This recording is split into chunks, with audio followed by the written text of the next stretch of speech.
Knotfest 2025. It's absolutely huge. We've got the guys from Polaris here, Rick and Dan. Hey guys, how's it going? Yeah, good. Nice to be here. Yeah.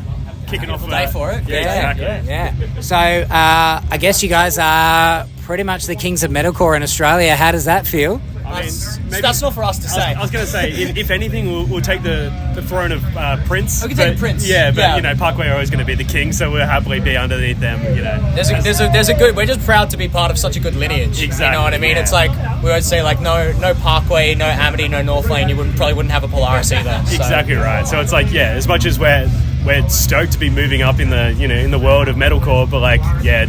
To be the kings is, we've got a few years ahead of us, I reckon, but appreciate it nonetheless. I think Parkway cemented their king status well and truly last year with that show. I think they've been cementing it every single tour they do. Like, they're unbeatable, but we're just proud to be a part of the Aussie metal scene, man. Like, is it a pyro thing? Do you need more pyro? Can we organise that for you? We've got a bit today. We've got a bit organised, but I think it's more than that. To be fair, pyro is one thing, but then it's once you get.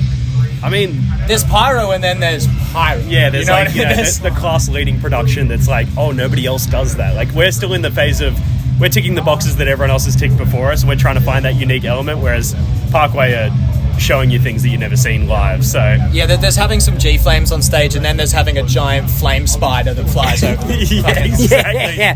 With Winston on top. It's just like, it's some next-level stuff, but for us, we've always kind of looked at it as well, not only just because of budget considerations and stuff like that, but we also we want to give ourselves room to grow our show. It's like we always try not to do literally the maximum amount of production that we can possibly do, because then it's like, where do we go from there? So it's like if you leave nothing on the table for one show, then the next show you got to pick something else into the repertoire. Of course, so it's you end up forcing yourself into kind of unsustainable growth. But we've always just been like, no, we're gonna just check the goals when we can, and today we've got some pyro, so okay, great. Covered. I'm looking forward to the pyro. It's not an extreme fire danger rating, so we're all good. We're all good. Exactly. We like to think there's another decade or more ahead. It's like you got to leave yourself some tricks in the book for later. So. Yeah, that makes sense. So what about set list? I've been asking a few of the crew this today. How do you guys choose the set list? You guys have got quite the back catalogue. So do you ever look at Spotify streams and go, all right, clearly people love this song, and this song, we have to include that, or how do you choose it? There's an aspect of that, but I think the first step is okay, what are we going to feel comfortable and proud of to play live? But then you usually get to the last 4 or 5 selections of songs, and then it starts to be like, okay, do you look at streams? Do you look at comments online? Do you again just kind of do a personal vote and see what's preferred? But it is really difficult, because now it's not like, oh, we can play most of this record and some of that record. It's like, no, we've got to pick and choose every single song. So the singles are usually the easy pick. That's gets you the bass line. And then from there, how do we pick it this time? There's just those ones that we go, we just really enjoy playing this. And then there's also, I think the hardest thing is that, like I say, we've got 3 albums to choose from, and that makes it hard, but a lot of bands are doing 6, 7 albums. I don't even know how they do it. I look at some of the bands that we've supported, and I'm like, I can't even imagine how difficult it is to put this set list together, and trying to balance the aspect of wanting to give people as much juice out of your newest record as you can, and that's the thing that you're usually most proud of at the time, but then also thinking at the same time about, well, what have we not played in a long time? What do the fans keep asking us to play? What is... Yeah. So it's always a challenge. You have to sacrifice some stuff for some other stuff. So. It used to be well, we won't play, the clear not playing songs, and now it's well, now we've actually got to cut the songs that we want to play. So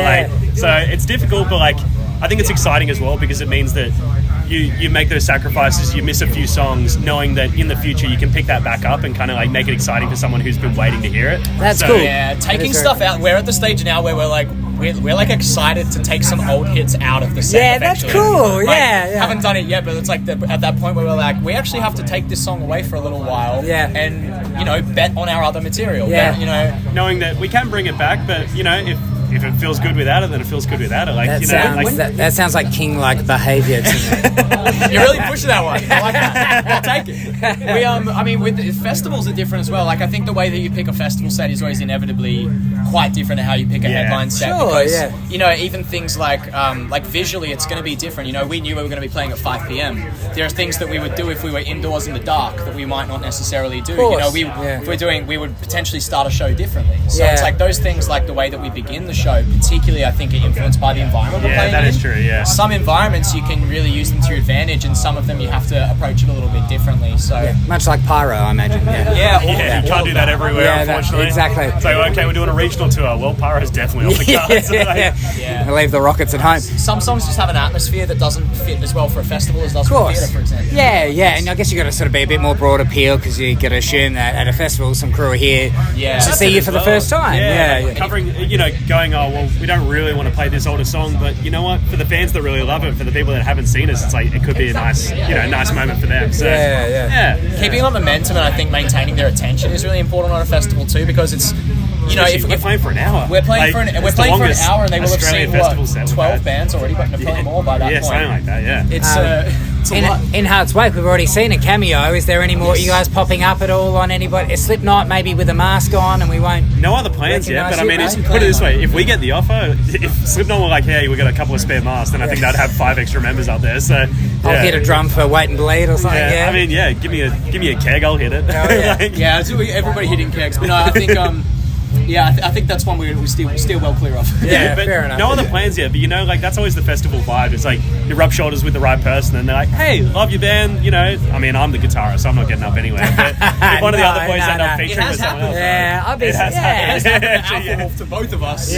Somehow playing guitar. I've now been handed Sabian's guitar, like mid-set from Alpha. He just gives it like this, and I'm like, do it. Just okay, how long am I going to be up here for? And then, sure enough, he runs back later and snatches it back to me. And so have I, but I'm a drummer. No, it's good fun when that stuff happens. I mean, this is the first show too, so who knows? Like, we've already met, even just today, we've already met a bunch of people that we were like, a bunch of other bands we were really excited to meet. And as over the course of a few festival dates, these things can evolve. So. All right, so it's a small scene, and you do know a lot of the Aussie bands, and I imagine you're pretty tight with some of them.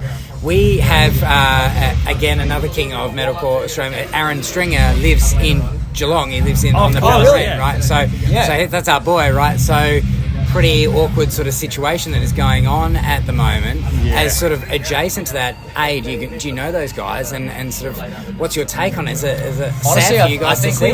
I just think we'd probably not feel good commenting on it. I just wish both parties the best for whatever's right for them. Like, we care a lot about. We've only shared the stage with those guys a handful of times, and like we've only gotten a positive vibe from pretty well all of them. So like to see anything negative out in public happening, it's just.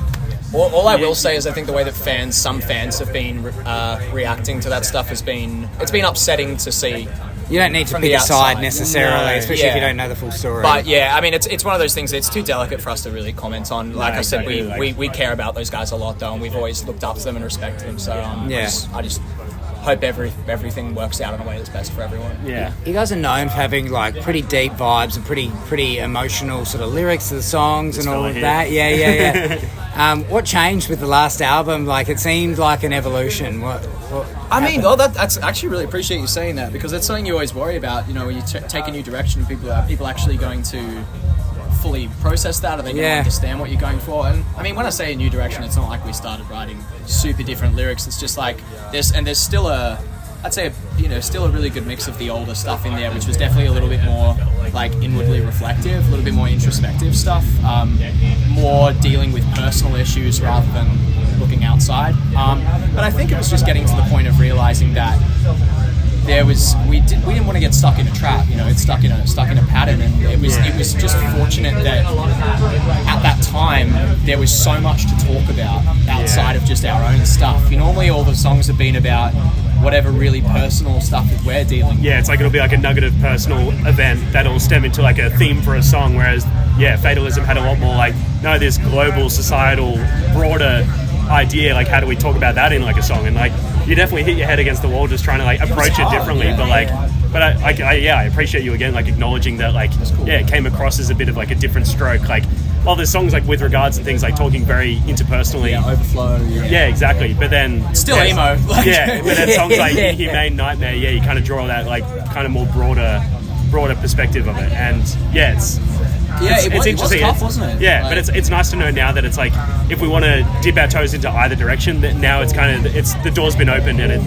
it's like we have more freedom to not have too much introspective stuff or too much outward facing stuff. It's like we can strike the balance and touch on both sides. That'll always be a huge part of who we are, so I don't think anybody needs to worry that like, oh, they're not going to write the really personal stuff anymore, because it's like that is still where we come from. And I think it's like, I think it's also about like what the music that's being written also like causes you to want to write about. You know, like the lyrics for us are often the lyrics are a reaction to the music. You know, it's like if a song is written, if Rick writes 90% of a song on guitar first, I have to figure out what emotion goes with that. Just follow that. Like we can't force a new emotion onto that song. Like sometimes you can have something a little bit juxtaposed where it might be like for example, like Relapse on the first record. It's like an upbeat kind of almost like pop song, but the lyrics are like super depressing. So it's it's kind of that juxtaposition can sometimes work, but then other times if you have a really heavy song and you're talking about, you know, how you're sad or something like that, sometimes it just doesn't connect, and you need to have something that, as you say, like thematically ties music to lyrics. And that's a balance that everyone needs to kind of find the right spot. I think it's just that desire not to become a broken record, so to speak. Like you just I don't know if I, you know, it's at the end of the day, if we're going to talk about personal stuff, it's not enough to just want to talk about personal stuff. You have to be able to word it in a way that is meaningful and makes you really feel something, and in a way that you haven't said it before. And I'm like, well, I can't force lyrics that don't evoke something in me. You know what I mean? I don't want to write it unless it's genuine. So you just kind of have to follow where the inspiration was, and allow yourself that room to grow, so that you don't get stuck. And now, like you said, we have a more rounded range of things that we can deal with. I actually think it was like important to crack that seal a bit. I think it was, and I've never, it hasn't seemed like anyone's like connected with the lyrics less, so it's been comforting to see that. That's awesome. And so take the lyrics out of it, what's the inspiration behind releasing instrumental versions of your albums? Like there's not a lot of bands that do that. I feel like that kind of stemmed from like a point of like us growing up and always kind of like appreciating when bands would do that little bit. Like we see the stats, and it's like, you know, not even 10% of the people that listen to the record are listening to the instrumentals, but for those people that are out there practicing the drums, playing guitar, doing vocal covers, like it can be such a useful tool to a lot of people.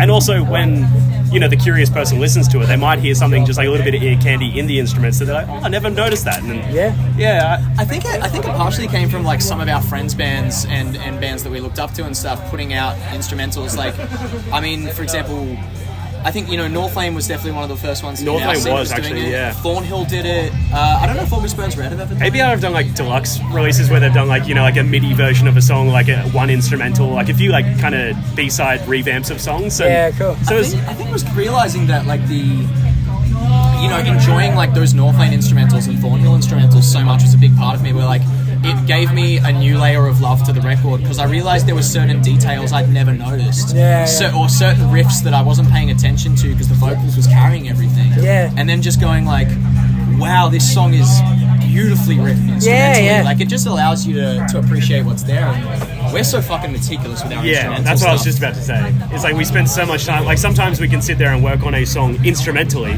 for the better part of a year before a word's even on there, and so then we get to the end of the record, it's like lyrics are all on there, it feels great, but you're like, I kind of miss hearing that part that was there, and it's like, you know, it can be a little bit selfish in that way, but at the same time, like as I say, for the people that get something out of it, it's cool, because we got something out of it when Northlane did it, and when we heard it in other bands. Well, it's a brave new future for Polaris. You know, you're heading forward. You guys have new music on the way. Are you working on anything at the moment? We're starting to write, Cool. So I mean, it hasn't been that long, but no rush. There's nothing we can put a date on, because there isn't a date. But no, we're getting back to it. We're writing, and we're hopefully, you know, towards the end of this year, next year, there'll be some definite words about, you know, what's next and what we're doing. So it's exciting to be stepping into that next phase, but it's always daunting. New music, it's as I say, it can take you a couple of weeks or it can take you a couple of months. So it's just like just strap in it's and a process, get to it. I guess the good thing is that like I think we're all in a place where we are genuinely excited too, right? Like, cool. I think because we've finally, like, over the last couple of years started learning when to allow ourselves a little time to breathe. And it's just like realizing, you know, years ago in the first couple of records, we were coming back in between blocks of month-long tours and locking ourselves in the studio at Rick's place for, like, you know, 4 days a week in between every tour, and it just getting to the point where we were so exhausted. You got 5-7 weeks off, and you spend, you know, 80% of that time just in a room working the whole time trying to write new music. You hit a wall, you get to the end of it, and you go back out on tour, and you're like not getting any time apart from each other, and just like it stops being exciting. You got to go out and live to bring it back exactly. to, radio's a bit the same. Yeah. Hey, look, super awesome to chat to you guys. Can't wait to see you on thank you so stage much. today. It's an honour to have you guys on the show, Polaris. Rick, Dan, thanks for the chat.